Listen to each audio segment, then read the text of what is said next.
مرنے کے بعد بھی اولاد سے رشتہ ٹوٹتا نہیں ماں باپ کا۔ جس طرح زندگی میں والدین کے حقوق ہیں اولاد کے ذمے، مرنے کے بعد بھی والدین کے حقوق اولاد کے ذمے واجب الادا ہوتے ہیں۔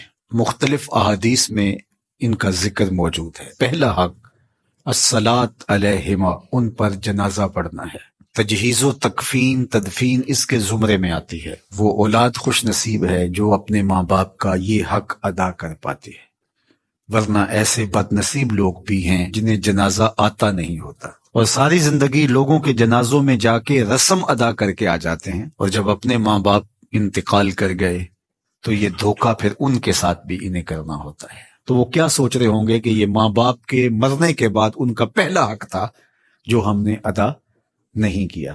دوسرا حق استغفار لہما، ان کے لیے بخشش کی دعا کرنا، مغفرت کی دعائیں کرنا، اے اللہ ان کی مغفرت فرما۔ تو یہ بات ذہن میں رکھیے، جس طرح باپ کی ماں کی دعائیں اولاد کے حق میں قبول ہوتی ہیں، اس طرح اولاد کی دعائیں والدین کے حق میں قبول ہوتی ہیں۔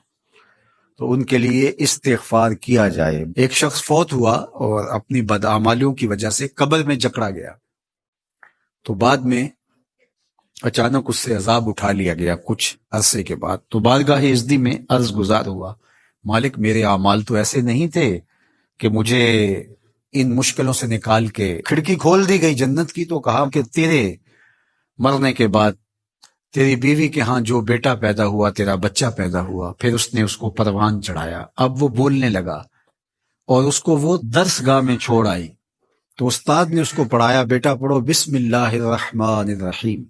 تو اس نے یہ پڑھا، مجھے شرم آئی کہ اس کا بیٹا مجھے رحمان الرحیم کہہ رہا ہے اور میں اس کو عذاب دوں۔ اللہ اکبر۔ اولاد نیک ہو تو اس کا فائدہ ماں باپ کو پہنچتا ہے۔ ایک حق یہ بھی ہے کہ اولاد نیک ہو، چونکہ اچھے اور برے اعمال قبر میں ماں باپ کو پیش کیے جاتے ہیں۔ اچھے ہوں تو خوش ہوتے ہیں، برے ہوں تو انہیں تکلیف پہنچتی ہے۔ اس لیے ماں باپ کا مرنے کے بعد جو اولاد کے ذمے حق ہے، ان میں سے ایک حق یہ ہے کہ وہ نیک اور صالح ہوں تاکہ ان کو قبر میں راحت پہنچے۔ تیسرا حق ماں باپ کا جو اولاد کے ذمے ہے وہ انفاذ العہد ہے، ان کے عہد پورے کرنے، ان کے وعدے پورے کرنے۔ یعنی انہوں نے جو عہد کر رکھا تھا کسی وجہ سے پورا نہیں کر سکے تو اولاد کے ذمے ہے کہ وہ اس کو ادا کرے۔ وہ عہد اللہ سے بھی ہو سکتا ہے اور اللہ کی مخلوق سے بھی ہو سکتا ہے۔ اللہ سے کوئی منت مانی تھی، پوری نہیں کر سکے، اسی طرح مخلوق کے ساتھ کوئی وعدہ تھا، اس وعدے کی تکمیل نہیں ہو سکی تھی، تو ان وعدوں کو پورا کرے۔